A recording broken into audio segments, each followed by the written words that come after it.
মুহাম্মদ, এই যে তোমার আব্বুর কবর।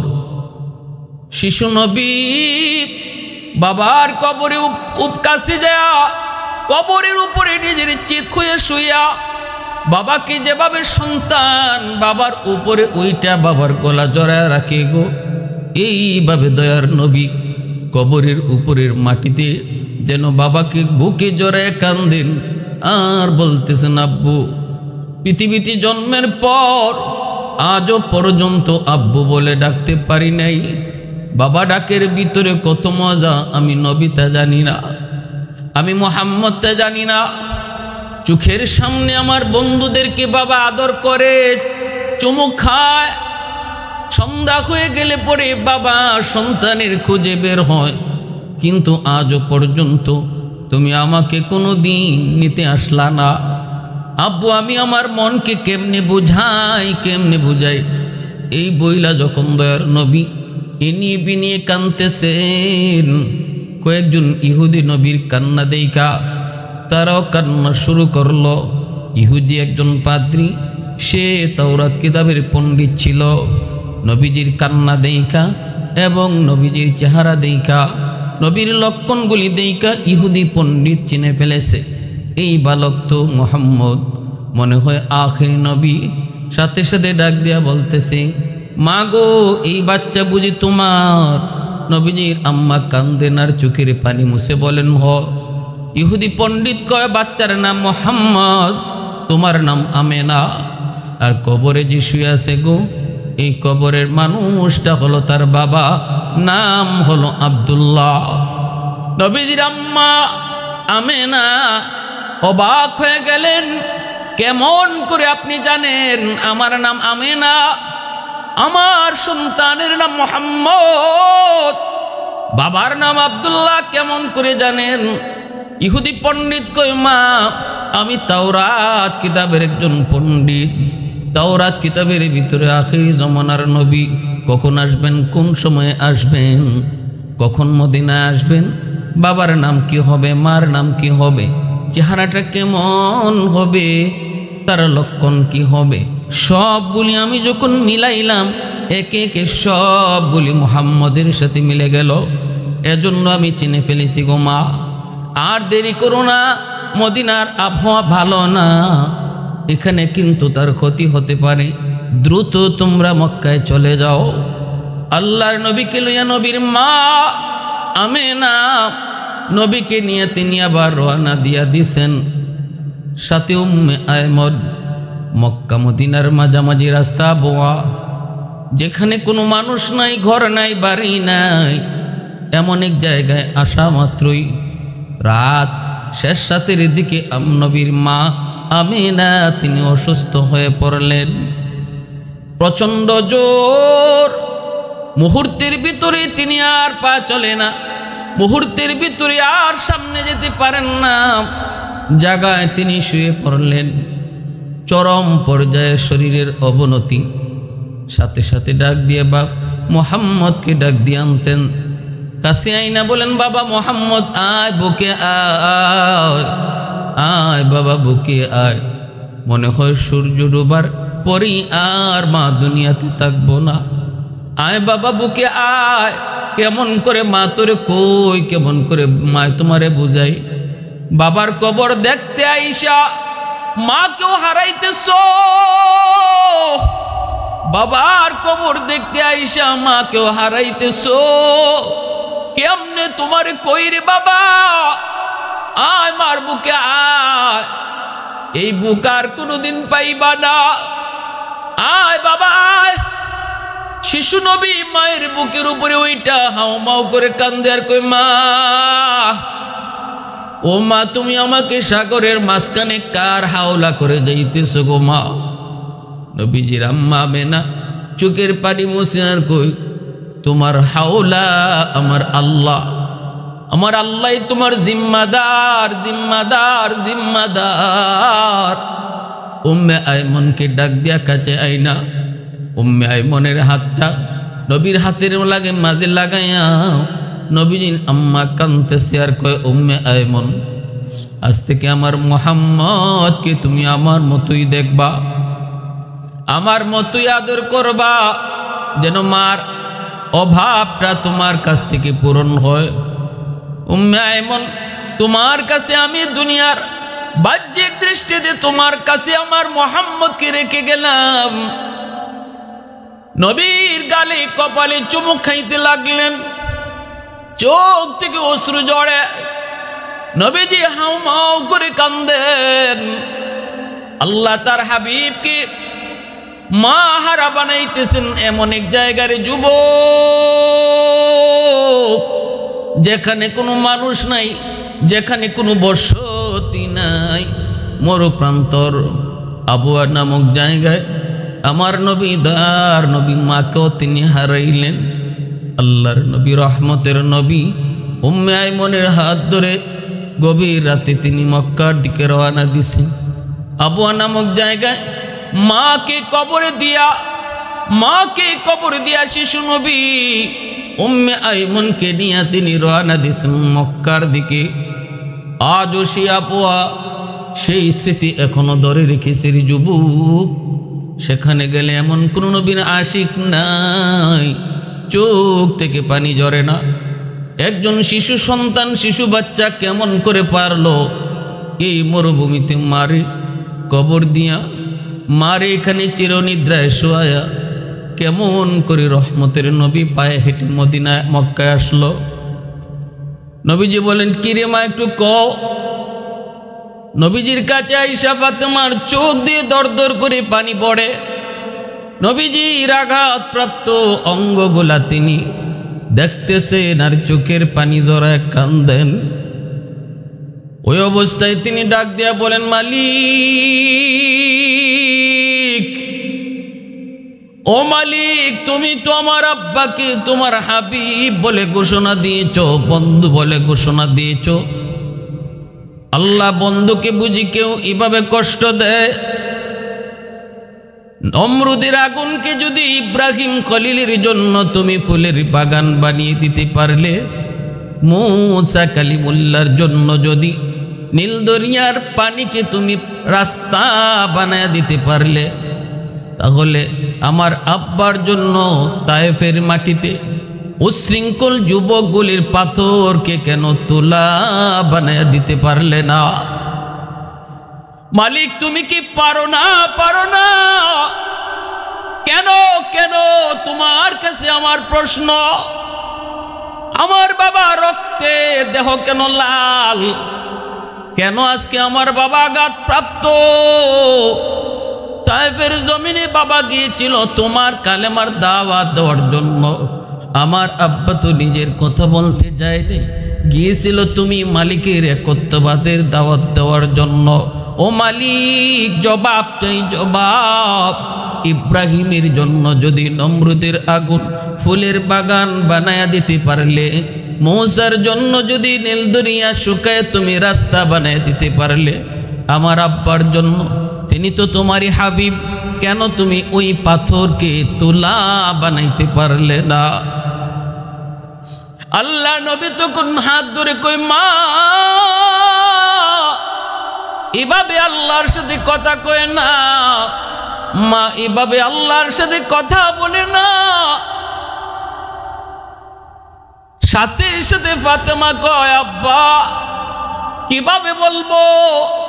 বাবা গো, মনরে বুঝাইতে পারি না, তুমি তো আমার আব্বু, আমি তো তোমার মেয়ে, কেমন করে আমি তোমার এই আঘাত সহ্য করব? ও বাবা, বাবার দরদ তুমি কি বুঝো? তুমি তো বাবার দরদ বুঝো না, জন্মের আগেই বাবা হারাইছো। আর তোমার আল্লাহর তো বাবাই নাই, তোমার আল্লাহর তো মাও নাই। ও বাবা, তুমিও তো বাবার দরদ বুঝো না, তোমার আল্লাহ তো বাপ মা নাই, বাপ মার দরদ কেমন বুঝবে? দরদ তো বুঝে ফাতেমা, কারণ ফাতেমার বাবার এই অবস্থা ফাতেমা নিজের চোখে দেখতেছে। কেমন করে সইব বাবা গো, কেমন করে সইব? নবীজির চোখ থেকে দর দর করে পানি পড়ে, ফাতেমা কান্দে। নবীজি আবারও আদর করে কই, মা এইভাবে কইস না, মা এইভাবে কয় না, এভাবে কয় না। ফাতেমা তখন চোখের পানি মুছেন, পানিটা গরম করেন, নবীজির আঘাতপ্রাপ্ত জায়গাগুলি গরম পানি দিয়া কাপড় ভিজে ভিজে ফাতেমা তিনি চেক দিতেছেন। আল্লাহর নবী কিছুটা আরাম পান। ফাতেমা বীর আল্লাহর কাছে কান্দে আর কই, ও মালিক তুমি রাগ করো না, আল্লাহ তুমি আমার উপরও গোসা করো না, আল্লাহ মনটি বুঝাইতে পারি নাই, আমার এভাবে কথা বলা উচিত হয় নাই, আল্লাহ তুমি আমাকে ক্ষমা করো, আল্লাহ তুমি আমার আব্বারে তুমি আরাম দাও। এই বলে যখন তিনি সেবা করতেছেন, নবীজির মাথা মোবারক খাতুনে জান্নাতের কুলের মধ্যে নবীজি আরাম পাইতেছেন, খাতুনে জান্নাত তিনি আরাম দিতেছেন, সেবা করতেছেন। এর ভিতরে দু জাহানের বাদশাহ রহমাতুল লিল আলামিন নবীজির ঘুম এসে গেল। আল্লাহর নবী একটু আরাম পাওয়ার কারণে ঘুম এসে গেল। নবীজি চোখ লাগা মাত্রই স্বপ্নে দেখেন নবীজির মাথার পাশে দক্ষিণী মা আমেনা বসা আছেন গো, আর নবী তার মায়ের কোলেই মাথাটা রেখে আছেন। মা আমেনা নবীকে সেবা করতেছেন, সান্ত্বনা দিতেছেন। মূলত নবীজি মাথা রাখছেন কলিজার টুকরা মেয়ে ফাতেমার কোলে, কিন্তু স্বপ্নে দেখেন স্বপ্ন যুগে মা আমেনা তিনি নবী মাথাটা কোলে রাইকা সেবা করেন।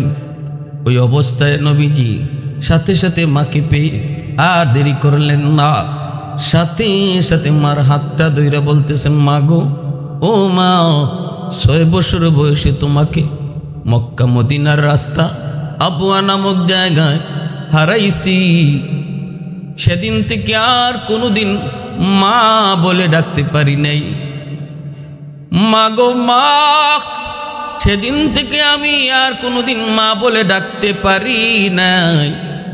মা, আজ অনেক দিন পরে তোমাকে পেয়েছি, আজ আমি তোমাকে যেতে দেব না।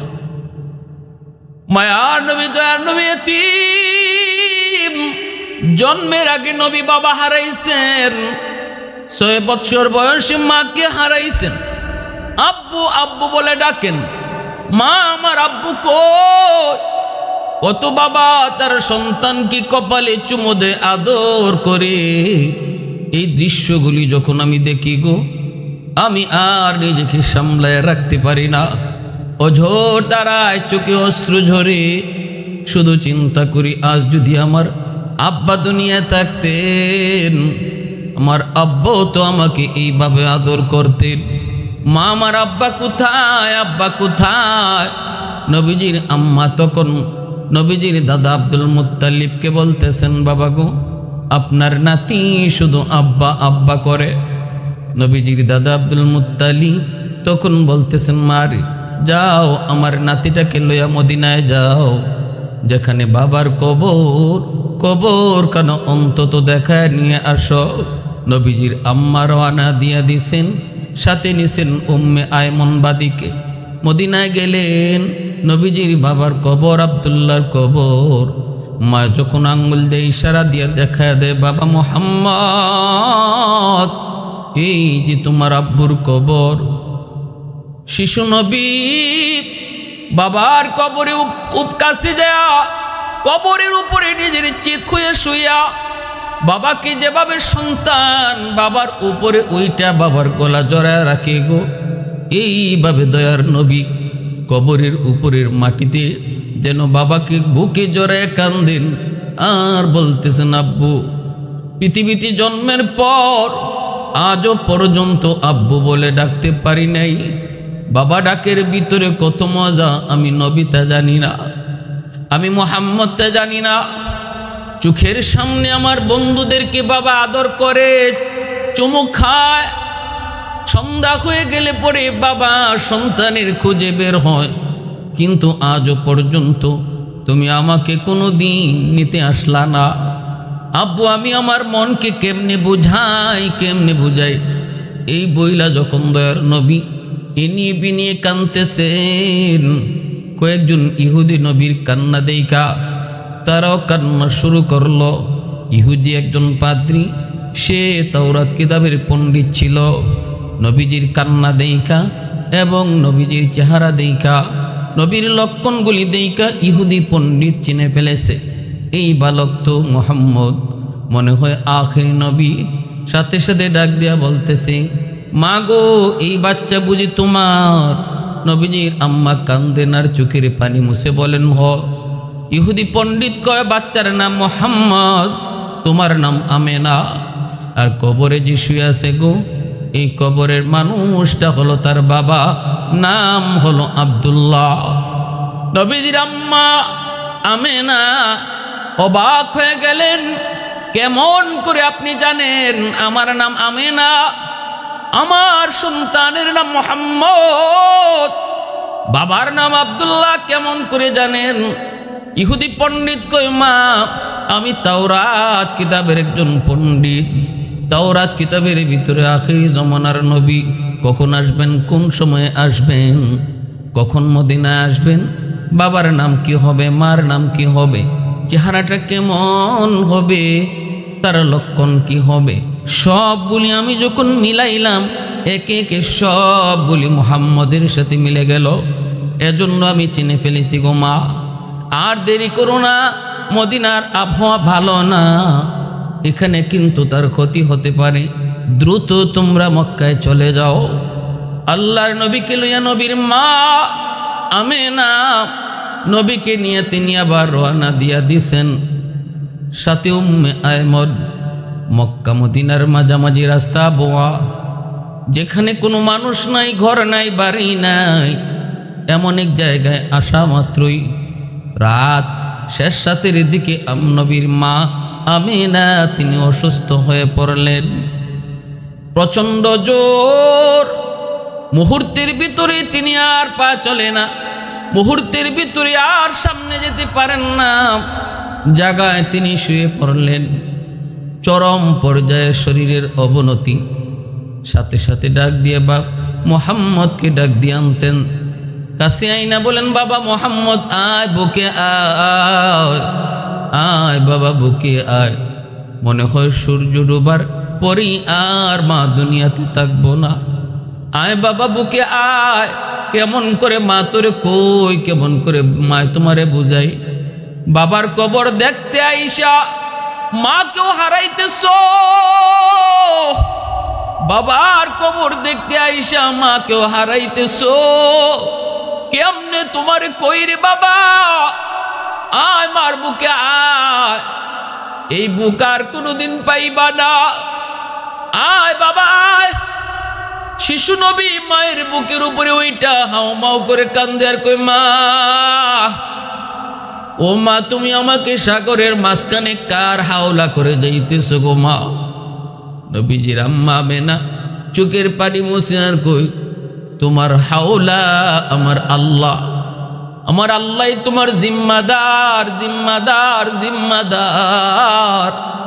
উম্মে আয়মনকে ডাক দিয়া কাছে আইনা উম্মে আয়মনের হাতটা নবীর হাতের লাগে মাঝে লাগাইয়া নবীজির আম্মা কাঁদতেছে আর কয়, উম্মে আয়মন, আজ থেকে আমার মুহাম্মদকে তুমি আমার মতোই দেখবা, আমার মতোই আদর করবা, যেন মার অভাবটা তোমার কাছ থেকে পূরণ হয়। উম্মে আয়মন, তোমার কাছে আমি দুনিয়ার বাহ্যিক দৃষ্টিতে তোমার কাছে আমার মুহাম্মদকে রেখে গেলাম। নবীর গালে কপালে চুমুক খাইতে লাগলেন, চোখ থেকে অশ্রু ঝরে, নবীজি হাউমাউ করে কান্দেন। আল্লাহ তার হাবিবকে মা হারা বানাইতেছেন এমন এক জায়গার যুবক, যেখানে কোনো মানুষ নাই, যেখানে কোনো বসতি নাই, মরুপ্রান্তর আবুয়া নামক জায়গায় আমার নবী দয়ার নবী মাকেও তিনি হারাইলেন। আল্লাহর নবী রহমতের নবী উম্মে আয়মনের হাত ধরে গভীর রাতে তিনি মক্কার দিকে রওনা দিছেন। আবুয়া নামক জায়গায় মাকে কবরে দিয়া শিশু নবী উম্মে আইমনকে নিয়ে তিনি রওনা দিয়েছেন মক্কার দিকে। আজও সে আপুয়া সেই স্মৃতি এখনো ধরে রেখেছে রে যুবক। সেখানে গেলে এমন কোন নবীর আশিক নাই চোখ থেকে পানি ঝরে না। একজন শিশু সন্তান, শিশু বাচ্চা কেমন করে পারলো এই মরুভূমিতে মারে কবর দিয়া, মারে এখানে চিরনিদ্রায় শোয়া, কেমন করে রহমতের নবী পায়ে হেঁটে মদিনায় মক্কায় আসলো। নবীজি এরপরে যতবার মদিনায় গিয়েছেন ওই আবুয়া নামক জায়গায় গেলে পরে নবী সাহাবীদেরকে বলতেন, সাহাবীরা রে, কাফেলা একটু সময়ের জন্য থামাও। ওই যে আমার আম্মুর কবর, যেই মাকে আমি বাবার কবর দেখতে এসে হারাইছিলাম শিশুকালের সেই 6 বছর বয়সে, আমি আমার মার কবরের পাশে দাঁড়া একটু দোয়া করব। তোমরা আমার সাথে দোয়ার শরীক হইও। আমার কান্না দেখা তোমরা এভাবে হাম্মা করে কান্দো না। নবীজি কবরখানা দেখা মাত্রই চোখ বেবে আল্লাহ নবীর অশ্রু ঝরত। নবীজি কোটের পেট থেকে নাইমা কবরের সামনে দাঁড়ায় নবীজি অঝোর দাঁড়ায় কাঁদতেন আর দোয়া করতেন। আমার নবী মায়ের নবী 6 বছর বয়সে মা হারাইলেন। এরপরে রহমতের নবী আম্মা ডাকার দিতে পারেন না গো, কিন্তু নয়া মায়ার নবীর মা পাইছেন ফাতেমাকে। ফাতেমাকে নবী মা বলে ডাকতেন। কেন ডাকতেন, কি জন্য ডাকতেন? কারণ হলো রহমতের নবী মায়ের নবী মার কাছ থেকে যে আদর সন্তান পায়, এই আদরটা, এই সোহাগটা, এই সান্ত্বনাটা, এই সেবাটা খাতুনে জান্নাত তিনি আমার মায়ার নবীকে করতেন। আম্মা জান খাদিজাতুল কুবরা রাদিয়াল্লাহু তাআলা আনহার ইন্তেকালের সময় নবী যেমন কাঁদেন, ফাতেমাও কাঁদেন। ফাতেমা চুঠো নবী যখন বারবার শুধু একই চিন্তা করে কাঁদতেছিলেন, চোখের পানি জড়া। আমার খাদিজা যতদিন ছিল বেদিন বেঈমানরা আমার দিকে চোখ তুলে তাকাইতো না। খাদিজা আমাকে সান্ত্বনা দিত। কখনো যদি আক্রান্ত হয়েছি, খাদিজার সান্ত্বনা পেয়ে আমি শান্ত হতাম। আজ আমাকে কে সান্ত্বনা দিবে? আজ আমাকে কে সান্ত্বনা দিবে গো? তখনই ফাতেমা আমার নবীর মায়ার নবীর চোখের পানি মুইসা সান্ত্বনা দিয়ে বলতেন, বাবা গো, ও বাবা, ফাতেমা যতদিন আছে তোমাকে কোনোদিন কোনো অভাব বসতে দেব না। এজন্যই তায়েফের ময়দান থেকে রাসূল যখন রক্তাক্ত হয়ে মক্কায় ফিরেন, মায়ার নবী দয়ার নবীকে ওই ঘরে রেখে খাতুনে জান্নাত দরজা বন্ধ করে আল্লাহর সাথে বাতচিত শুরু করে দিলেন। আল্লাহ, তুমি কি পারো নাই গো আমার আব্বার জন্য ইব্রাহিমের মতো আগুনকে যেমন ফুলের বাগান বানাইছো, মূসার জন্য যেমন নীল দরিয়ার পানিকে তুমি রাস্তা বানায় দিছো, তুমি কি আমার আব্বার জন্য পারো নাই গো? ওই তায়েফের জমিনের উশৃঙ্খল যুবকগুলির পাথর, যেই পাথরটা আমার আব্বার দিকে মারছে, এই পাথরগুলি তুমি কি তুলা বানিয়ে দিতে পারো না? রাসূল যখন কয়, ফাতেমা এইভাবে কয় না, এইভাবে কয় না, এইভাবে কয় না রে মা। খাতুনে জান্নাত বলে, মা বাবা, ও বাবা, আমি বলবো না কেন? আমি তো মেয়ে, আমি তো বাবা পাইছি, তুমি তো বাবা পাও নাই। বাবার দরদ কেমনে বুঝবা? তোমার আল্লাহ কেমনে বাবার দরদ বুঝবেন? কারণ আল্লাহর তো মাও নাই, বাবাও নাই।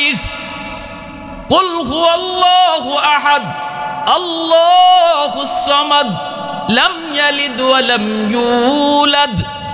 আল্লাহ নিজের পরিচয় দিয়া কয়, আল্লাহ কারো বাপ নয়, কারো সন্তানও নয়। বাবা, আমি তো বাবা পেয়েছি, আমি তো বাবার দরদ বুঝবই, আমি তো বাবার কষ্ট বুঝবই। তখনই আমার নবী মায়ের নবীকে কোলে নিয়ে যখন তিনি এইভাবে সেবা করতেছেন, সেবা করতেছেন, সেবা করতেছেন, নবীজি আরাম পেয়ে নবীজির চোখ লেগে গেল। আল্লাহর নবী ঘুমিয়ে পড়লেন। চোখ লাগা মাত্রই তিনি স্বপ্নে দেখেন জনম দুঃখিনী মা আমেনা রসুলকে কুলে নিয়া এইভাবেই তিনি আদর সোহাগ কইরা সেবা করতেছেন। আঘাতপ্রাপ্ত জায়গাগুলি তিনি সেবা করে দিতেছেন। আল্লাহ নবী স্বপ্নে মাকে পেয়ে হাত চাপ দিয়ে ধইরা বলতেছেন, মা গো আর যেতে দিব না গো, আর তোমাকে যেতে দিব না। 6 বছর বয়সে আপুয়া নামক জায়গায় তোমাকে হারাইছি, আর আমি তোমারে যেতে দিব না গো মা। কইছিলা এতদিন, কইছিলা এতদিন, আর তোমাকে যেতে দিব না। এই বইলা নবী যখন ধরছেন, চিৎকার দিয়া যখন কইছেন মা, চিৎকার দিয়া যখন কইছেন মা, ঘুম ভেঙে গেল নবীজির। নবীজি ঘুম ভেঙে তাকায় দেখেন কলিজার টুকরা মেয়ে ফাতেমা, চোখ থেকে দর দর করে পানি পড়ে, কান্দেন। নবী জিজ্ঞেস করেন, ফাতেমা তুমি কান্দো কেন গো? ফাতেমা তখন বলতেছে, বাবা গো তুমি স্বপ্নে কি দেখছো জানি না, কিন্তু মা কয়া চিৎকার দিয়া আমার হাতটা এইভাবে ধরছো, এই যে দেখো বাবা এখনো আমার হাতটা তুমি ধরে রাখছো। রসুল কয়, মা আয় বুকে আয়, আয় বুকে আয়। আমি তো স্বপ্নে আমার মা আমেনার হাত ধরেছি, বাস্তবে যখন তোমার হাত ধরলাম, চোখ খোলার পর যখন তোমার হাতে আমার হাত, তাহলে মা রে আজ থেকে তুমি আমার মা আমেনার জায়গায়, আজ থেকে তুমি আমার মা আমেনার জায়গায়। মা যেই সেবাটা সন্তানকে করে, তুমিও আজ আমাকে ওই সেবাটাই দিতেছো। স্বপ্নে আমি যা দেখেছি বাস্তবতা ঘটলো। মা আজ থেকে তুই আমার মা, তুমি শুধু আমার মেয়ে না, আজ থেকে ফাতেমা আমার মা। রসুলের নবী, রসুলের কন্যা, খাতুনে জান্নাত ফাতেমা রাদিয়াল্লাহু তাআলা আনহা। এজন্যই নবীজি মা কয়ে ডাকতেন আর বলতেন, ফাতেমা তু বিদআতুম মিন্নি, ফাতেমা আমার কলিজার টুকরা। ফাতেমার একজন বান্ধবী ছিল ইহুদি মেয়ে। ইহুদি মেয়ে বিয়ের আয়োজন করলো বাবা, অনেক বড় ধন সম্পদের মালিক বাবা। ইহুদি মেয়ের আয়োজন করলো বিয়ের, কিন্তু বান্ধবী বাবাকে সাফ জানায় দিল, বাবা আমার একজন বান্ধবী আছে, নাম হলো ফাতেমা। ফাতেমা যদি আমার বিয়েতে না আসে তাহলে আমি বিয়ে বসবো না, এই বিয়েতে আমি রাজি না। ইহুদি কই, মারে কে সেই ফাতেমা? বান্ধবী কয়, ফাতেমা হলো মুহাম্মাদুর রাসূলুল্লাহর মেয়ে। এই কথা বলতে ইহুদি কয়, মারে মুহাম্মদ তো গরিব মানুষ, ফাতেমা সে তো গরিবের মেয়ে, কাপড় চোপড় তেমন দামি নয়। আমার আজকের অনুষ্ঠান হবে ভিআইপি ভিভিআইপি মানুষের জন্য, রাজা বাদশাদের ছেলেরা, রাজা বাদশারা আজকের আমার বিয়ের আয়োজনে এই অনুষ্ঠানে তারা হবে গেস্ট, তাদের শ্রেণীতে ফাতেমা যায় না। মা, ফাতেমা যদি কোনো রাজার মেয়ে হতো তাহলে আমি তোমার এই কথাটা গ্রহণ করতাম, কিন্তু না রে মা, এটা হয় না, আমি পারবো না। সাথে সাথে মেয়েটায় মাকে জানাই দিল, মা আব্বুকে বলো আয়োজন করার দরকার নাই, আমার বান্ধবী ফাতেমা যদি বিয়েতে না আসে গো, আমি এই বিয়েতে রাজি না। মেয়ে সাফ সাফ বাবাকে জানাই দিল, ফাতেমা যদি বিয়েতে না আসে তাহলে সে কিন্তু এই বিয়ে বসবে না, এই বিয়েতে সে রাজি না। পড়ছে বাবা বিপদে। তখন বাবা কয়, মারে তাহলে একটা চিঠি লিখ, একটু দেখ তার বাপ দাদা অথবা ফরিদাদার মধ্যেও কেউ রাজা বাদশা ছিল কিনা, এতটুকু যদি পাওয়া যায় তাহলে তো স্ট্যাটাসটা মিলবে, সমান থাকবে, শ্রেণী ঠিক থাকবে। চিঠিটা দেওয়ার পর নবীজির মেয়ে খাতুনে জান্নাত তখন ছোট্ট বালিকা, তিনি উত্তরে লিখলেন, বান্ধবী আমি মক্কায় একজন গরিবের ঘরে জন্মেছি, আমার আব্বার নাম মুহাম্মদ, আমার বাপদাদা কেউ রাজা বাদশা ছিল না, তবে আমার বংশ আরবের শ্রেষ্ঠ বংশ, সম্মানী বংশ। আর এতটুকু মনে রাখো, পৃথিবীতে যত রাজা বাদশার জন্ম হয়, সকল রাজার রাজা যিনি, আসমানের মালিক, কুল কায়নাতের মালিক, সকল বাদশার বাদশা যিনি, তার বন্ধু হলেন আমার আব্বা।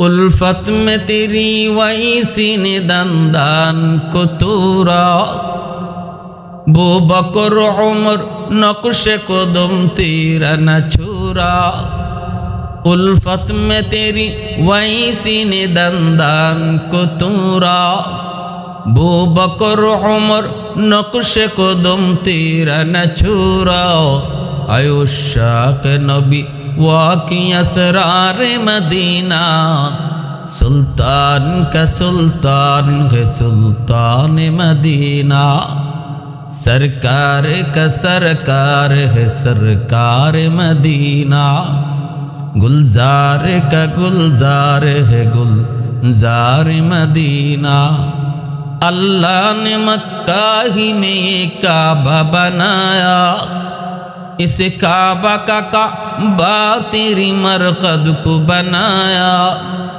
अल्लाह ने मक्का ही में ये काबा बनाया इस काबा का काबा तेरी मरकद को बनाया ऐसा लम्हा जी चले जा राह मदीना सुल्तान का सुल्तान है सुल्तान मदीना सरकार का सरकार है सरकार मदीना गुलजार का गुलजार है गुलजार मदीना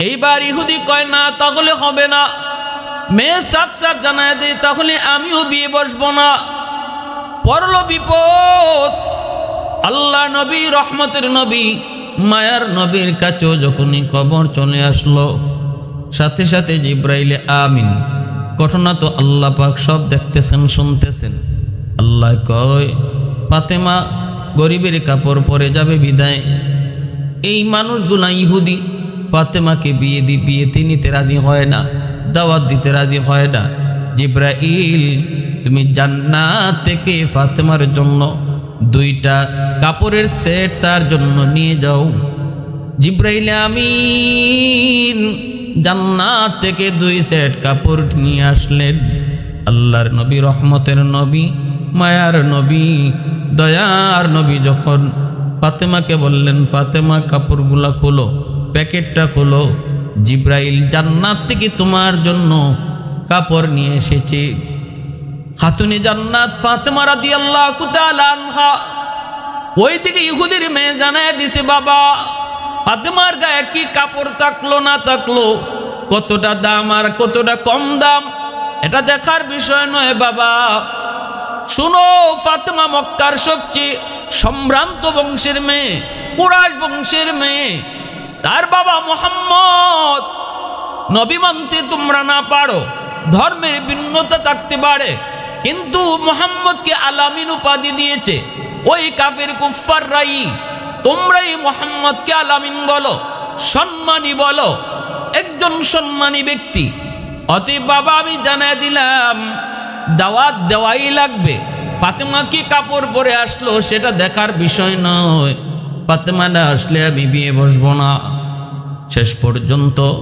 জান্নাতি পোশাক তিনি পাইলেন এই জান্নাতি পোশাক পইরা যখন বান্ধবীর বিয়ের আসরে তিনি ঢুকলেন সবগুলি মানুষের কান খাড়া হয়ে গেছে দুনিয়ার কাপড়ের সাথে কোনো মিল নাই দুনিয়ার কাপড় এত সুন্দর হয় না জান্নাতি কাপড় এত সুন্দর এত সুন্দর এত দামি এত অলংকার সজ্জিত সবার চোখ খারাপ হয়ে গেছে কান খারাপ হয়ে গেছে চোখগুলা বড় বড় হয়ে গেছে বান্ধবীর কাছে যেয়ে বসলেন শুধু কাপড়ের সৌন্দর্য নয় এই কাপড় থেকে এমন এক খুশবু বের হইছে গোটা এলাকা খুশবুতে মোহিত হয়ে গেল বান্ধবী কাছে বইসা কয় বান্ধবী এই কাপড় কোত্থেকে আনছো সবাই তোমার পোশাকের দিকে তাকায় পোশাকের দিকে সবাই তাকায় কোন মার্কেট থেকে পোশাক আনছো সবাই তো জানতে চায়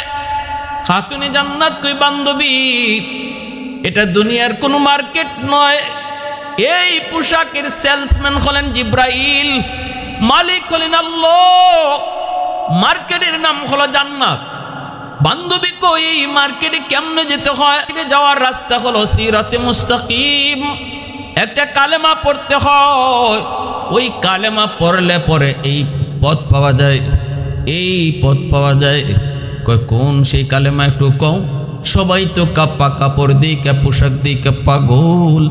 কও সেই মার্কেটে যাওয়ার রাস্তা কোনটা? কই মার্কেটে যাওয়ার রাস্তা হলো লা ইলাহা ইল্লাল্লাহু মুহাম্মাদুর রাসূলুল্লাহ সাল্লাল্লাহু আলাইহি ওয়াসাল্লাম। অধিকাংশ মানুষ এই কথা শুই না কালেমা পড়ে, ওই কথা শুই না সবাই অবাক হয়ে গেল, সবাই অবাক হয়ে গেল। আর বাবার বলে দেওয়া সেই কালেমা মেয়ের মুখ থেকে শুই না কালেমা পড়ে সবাই মুসলমান হলো। উপস্থিত মজলিসে অনেকেই কালেমা পড়ে মুসলমান হলো। ভাইয়েরা, বন্ধুরা, রসুলের কলিজার টুকরা মেয়ে খাতুনে জান্নাত, জান্নাতের সকল মহিলাদের সরদারিনী, রসুল যাকে মা কয়ে ডাকতেন, রসুল যার ব্যাপারে বলছেন ফাতেমাতু বিদআতুম মিন্নি, জান্নাতের সকল মহিলাদের সরদারিনী, যিনি পৃথিবীর 4 জন সুন্দরী নারীদের মধ্যে একজন, এই 4 জনের একজন হলেন হযরত ইব্রাহিম আলাইহিস সালামের প্রথম বিবি সারা আলাইহিস সালাম। পৃথিবীর যে 4 জন সুন্দরী মহিলা ছিলেন, নারী ছিলেন, এর ভিতরে তিনি একজন। দ্বিতীয় জন হলেন হযরত মরিয়ম আলাইহিস সালাম, ঈসা আলাইহিস সালামের আম্মা। আরেকজন হলেন ফেরাউনের বিবি হযরত আসিয়া আলাইহিস সালাম।